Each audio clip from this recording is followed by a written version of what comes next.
Welcome to the Slop Temple. We pray this video helps. Begin by creating a clear Discord profile that represents your interests and tone.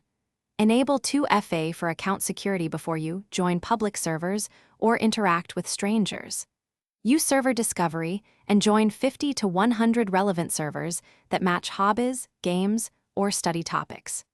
Read each server's rules before posting to avoid bans and misunderstandings. Set a concise bio with activities and time zone to make friend requests clearer and more likely to succeed. When you find someone interesting, send a friend request with a short message. Reference the shared server or a recent message to create immediate context and rapport. Use server search commands and pinned posts to find members who write about your hobbies. Start conversations in public channels before moving to DMs to build trust. Never share personal or financial information, and report or block anyone who pressures you for sensitive data.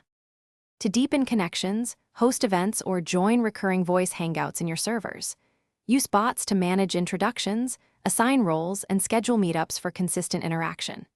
Add reactions, threads, and short polls to involve people without pressuring them. If you plan to move to DMs, ask for consent and propose a time that respects their time zone. Maintain boundaries, stay consistent in contact, and follow up occasionally to build lasting friendships. Thanks for watching. Consider subscribing if we helped you.